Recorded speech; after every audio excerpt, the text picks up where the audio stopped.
নমস্কার বন্ধুরা, মীরার রান্নাঘরে আপনাদের সবাইকে স্বাগত। আজ বানাবো মদন ভাজা বা গজা ভাজা। এটা খুব সহজে বানিয়ে 2-3 মাস স্টোর করে খেতে পারবেন।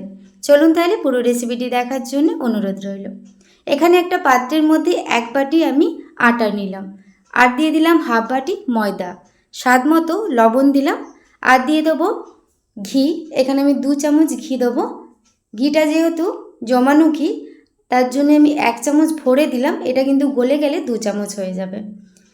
এবার দিয়ে দিচ্ছি 1 চামচ সুজি আর 2 চামচ ভরে ভরে গুঁড়ো চিনি। চিনিটা গুঁড়ো করে নেবেন, তাহলে কাজটা করতে সুবিধে হবে। এবার হাত দিয়ে ভালো করে এইভাবে সব উপকরণ মেখে নেব। ময়ামটা ঠিকঠাক দিতে হবে, আর ঘিয়ের পরিবর্তে আপনারা তেলও ব্যবহার করতে পারেন। এখানে দেখুন ময়ামটা ভালো করে আমি দিয়ে দিয়েছি। এবার নর্মাল জল অল্প অল্প করে দিয়ে একটা ডো বানিয়ে নেব, আর ডোটা একটু শক্ত করে মাখিয়ে নিতে হবে। পুরো রেসিপিটি আপনারা দেখতে থাকুন। রেসিপিটা বানানো একদমই সহজ। একটু ভালো করে ডলে নিচ্ছি, একটু শক্ত করে ডোটা মাখিয়ে নিয়েছি দেখুন। এবার 10 মিনিট এটাকে আমি রেস্টে রাখবো। যেহেতু এর মধ্যে সুজি দিয়েছি, রেস্টে রাখলে সুজিটা ফুলে যাবে। 10 মিনিট পর চাপা খুলে কয়েকবার দোলে।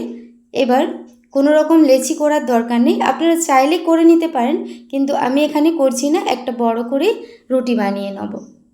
এখানে অল্প করে ময়দা এপিঠ ওপিঠ লাগিয়ে নিলাম। এবার এটাকে বেলে নেব, একটু মোটা করে বেলে নিতে হবে। আমার চ্যানেলে আপনি যদি নতুন হয়ে থাকেন, প্লিজ আমার চ্যানেলটি সাবস্ক্রাইব করবেন, আর পাশে থাকা বেল আইকনটা পুশ করে দেবেন আমার নতুন ভিডিও পাওয়ার জন্যে।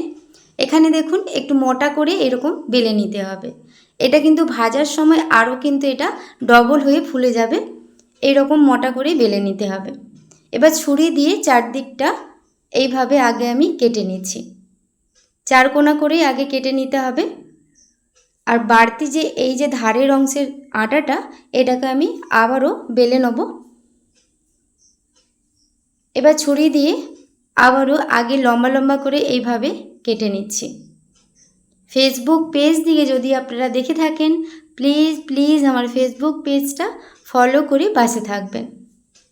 প্রথমে এইভাবে লম্বা করে কেটে নেওয়ার পর এবার ছোট ছোট চৌকো করে এইভাবে কেটে নিতে হবে। একদমই সহজ। আর আটাটা কিন্তু একটু শক্ত করে মাখতে হবে, তাহলে শেপগুলো দিতে সুবিধে হবে। এভাবে সবগুলো আমি কেটে নিলাম দেখুন। একটু ময়দা গুঁড়ি ছড়িয়ে এবার শেপগুলোকে এভাবে আমি ছাড়িয়ে নিচ্ছি। একদমই সহজ। একটু শক্ত করে মানে আটাটা যদি আপনারা মাখান, তাহলে কাজটা করতেও সুবিধে হবে। সবগুলো ছাড়িয়ে নিচ্ছি। আর ওদিকে তেলটা আমি গরম বসিয়ে দিয়েছি। তেলটা যখন হালকা গরম হয়ে যাবে, এবার কিছুটা করে ছান্তার মধ্যে নিয়ে এইভাবে তেলের মধ্যে দিয়ে দেবো। গ্যাসের ফ্লেমটা একদম মিডিয়াম ফ্লেমে রাখতে হবে। আর মিডিয়াম ফ্লেমে একটু সময় ধরে এইভাবে উল্টে পাল্টে ভেজে নিতে হবে। প্রথমে যখন শেপগুলো দেবো, বেশি খুন্তি দিয়ে নাড়াচাড়া করা যাবে না, তাহলে কিন্তু এই মদন ভাজার শেপগুলো নষ্ট হয়ে যাবে। তার জন্যে যখন একটু দেখবেন শক্ত হয়ে যাবে, তারপর উল্টে পাল্টে এভাবে নাড়াচাড়া করে একদম মিডিয়াম আঁচে ভেজে নিতে হবে। কালারটা যখন এরকম একটু চেঞ্জ হয়ে যাবে, দেখুন এরকম ব্রাউন কালার করে যখন ভাজা হয়ে যাবে, তারপর এগুলোকে আমি তুলে নেব। কত সুন্দর হয়েছে দেখুন। সবগুলোকে আমি তুলে নিচ্ছি।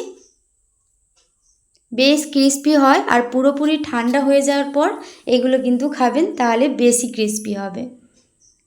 সবগুলো আমি তুলে নিচ্ছি। আর একইভাবে আবারও আমি বাদবাকিগুলো ভেজে নেব। এগুলোকে আমি মিডিয়াম আঁচে উল্টে পাল্টে এগুলোকেও আমি ভেজে নিচ্ছি। সবগুলো ভেজে নেওয়ার পর একটা প্লেটের মধ্যে নিয়ে দেখাচ্ছি।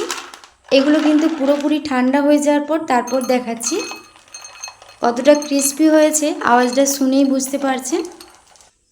বেশি করে বানিয়ে সারা বর্ষা আপনারা এই ক্রিস্পি মদন ভাজাটা আপনারা খেতে পারবেন। দারুণ স্বাদের হয়। চা কফিতেও খেতে পারেন, বা বাচ্চাদের স্কুল টিফিনেও দিতে পারেন। দেখুন কত সুন্দর হয়েছে। আজকে এই মদন ভাজা বা গজা ভাজার রেসিপিটি আপনাদের কেমন লাগলো অবশ্যই কমেন্ট করে জানাবেন। রেসিপিটি ভালো লেগে থাকলে প্লিজ একটি লাইক, কমেন্ট, শেয়ার করবেন। এইভাবে আপনারা কৌটোর মধ্যে ভরে যখনই মন করবেন খেতে পারবেন। চলুন তাহলে আজকের মতো রেসিপিটি এই পর্যন্তই। সবাই ভালো থাকবেন। ধন্যবাদ।